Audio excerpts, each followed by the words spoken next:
तो अनुप्रस्थ तरंगे स्ट्रिंग और गर्त के रूप में संचरित होती हैं, और स्ट्रिंग और गर्त के रूप में संचरित होती है। इसके पश्चात हम सीख रहे हैं अनुदैर्ध्य तरंगों के बारे में। अनुदैर्ध्य तरंगे क्या होती हैं? अब इसके बारे में भी आपको बता दूं कि वे तरंगे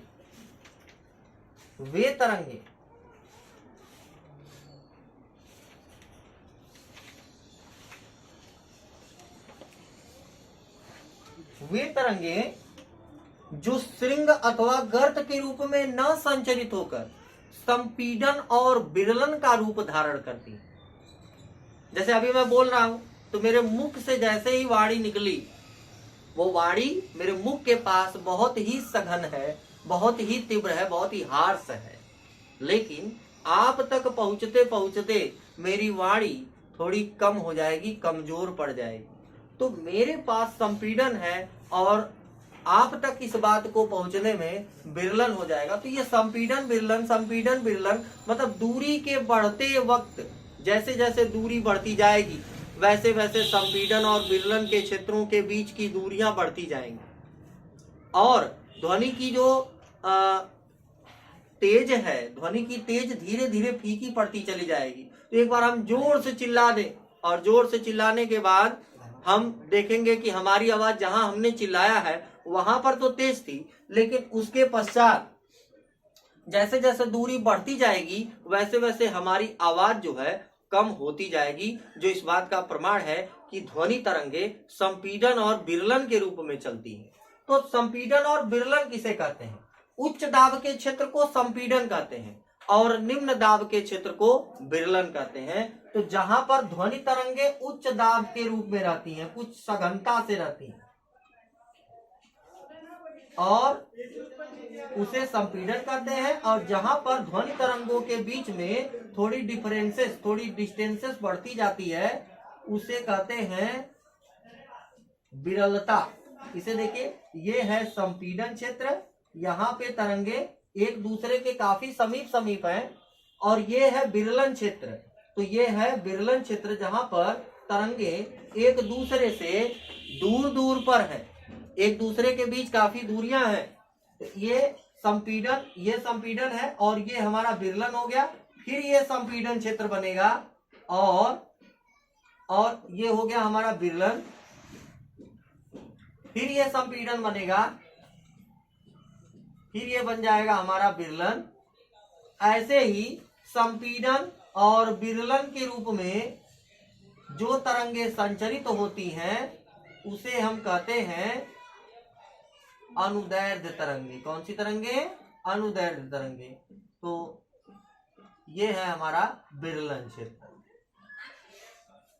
और इसमें भी हम तरंगदैर्ध्य की परिभाषा ठीक उसी प्रकार दे सकते हैं जैसे कि हमने अनुप्रस्थ तरंगों की सहायता से अभी हमने तरंगदैर्ध्य की परिभाषा और आयाम की परिभाषा को बताया। तो हम यहाँ पर तरंगदैर्ध्य की डेफिनेशन दे सकते हैं कि किन्हीं दो क्रमागत संपीडनों या किन्हीं दो क्रमागत विरलनों के बीच की जो दूरी होती है उसे हम तरंगदैर्ध्य कहते हैं। क्या कहते हैं? तरंगदैर्ध्य। अभी हमने बताने का प्रयास किया था तरंगदैर्ध्य किसे कहते हैं। तो ये तरंगदैर्ध्य की दूसरी डेफिनेशन है जो अनुदैर्ध्य तरंग के आधार पर हम दे सकते हैं। वो अनुप्रस्थ तरंग के आधार पर था कि यहाँ पर दो स्ट्रिंगों और गर्तों के बीच की जो आपेक्षिक दूरी होती है उसे हम कहते हैं तरंगदैर्ध्य। तो ये स्ट्रिंग हो गए और ये हमारा गर्त हो गया। हाँ, ये स्ट्रिंग हो गए और ये हमारा गर्त हो गया। तो इनके बीच की जो दूरी है उसे हम लैम्डा से रिप्रेजेंट किए थे, और यहाँ पे चाहे विरलनों के बीच की दूरी ले लीजिए तो भी तरंगदैर्ध्य कहेंगे, और चाहे संपीडनों के बीच की दूरी ले लीजिए तो भी हम उसे तरंगदैर्ध्य ही कहेंगे। तरंगदैर्ध्य को हम बताया कि एंगस्ट्रॉम में मापते हैं और उसका मात्रक होता है 1×10⁻⁻10 मीटर। एक एंगस्ट्रॉम बराबर 10⁻⁻10 मीटर होता है और एक माइक्रोन बराबर 1×10⁻⁻6 मीटर होता है। ध्वनि के चैप्टर में आगे बढ़ते हैं। अब होता है ध्वनि के संचरित होने का माध्यम। ध्वनि संचरित होती है तो उसे माध्यम की आवश्यकता है। अगर माध्यम की आवश्यकता न होती तो स्पेस में हमें वॉकी टॉकी ले जाने की आवश्यकता नहीं होती। अंतरिक्ष में कोई भी व्यक्ति जहां पर वायुमंडल नहीं है जहां पर गैसीय माध्यम नहीं है वहां पर एक दूसरे से वाकी टाकी जैसे यंत्रों से बातचीत करते हैं। और यहां पर हम वायुमंडल में रहते हैं तो गैसों के झुंड में रहते हैं, गैसों के आवरण में रहते हैं, तो इसलिए हम गैसीय माध्यम में बात करते हैं। हमारी बात एक दूसरे के बीच गैसीय माध्यम में होती है। और आपको जानकारी के लिए बता दूं कि गैसीय माध्यम में ध्वनि की चाल सबसे कम होती है और उसके पश्चात द्रव में ध्वनि की चाल थोड़ी अधिक होती है और सर्वाधिक सबसे अधिक ध्वनि की चाल ठोसों में होती है। तो यहाँ पे ध्वनि की प्रबलता का जो क्रम है वो है ठोस सबसे प्रबलता में आता है, यानी ध्वनि का प्रबलता से संचरण ठोसों में होता है। लगभग 6000 मीटर प्रति सेकंड 6000 मीटर प्रति सेकंड की स्पीड होती है धातुओं में। तो धातुएं क्या है? ठोस है, इसलिए उसमें ध्वनि की चाल सर्वाधिक होती है। द्रवों की बात करें तो द्रवों में लगभग 1500 मीटर प्रति सेकंड की चाल होती है। और जब हम गैसों की बात करते हैं तो गैसों में सिर्फ 332 मीटर प्रति सेकंड ही उनकी चाल होती है। 332 मीटर प्रति सेकंड ही उनकी क्या होती है? चाल होती है। तो इन चीजों को दिमाग में रखेंगे कि जल में कितनी होती है? जल में होती है 1530 मीटर प्रति सेकंड और ठोस में होती है लगभग, ठोस में मूलतः धातुओं की मैं बात कर रहा हूं, धातुएं जितनी भी हैं उनमें लगभग 6000 मीटर प्रति सेकंड चाल होती है।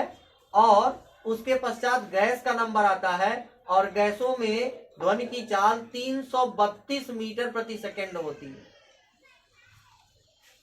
तो बच्चों आपको याद रखना चाहिए कि ठोसों में जो धातुएं होती है वो 6000 मीटर प्रति सेकंड उनमें ध्वनि की चाल होती है, और जल में 1530 मीटर प्रति सेकंड और गैस में 332 मीटर प्रति सेकंड। ठीक है। और उसके पश्चात हम इसका क्रम अगर लिखते हैं तो सबसे पहले ठोस का नंबर आएगा और उसके बाद जल का नंबर मतलब द्रव का नंबर आएगा और उसके बाद कहीं गैस का नंबर आएगा। ये द्रव्य की 3 अवस्थाएं भी हैं और गैसीय माध्यम भी है, ध्वनि के माध्यम भी है, ध्वनि संचरण के माध्यम भी है। तो आज की वीडियो में बस इतना ही।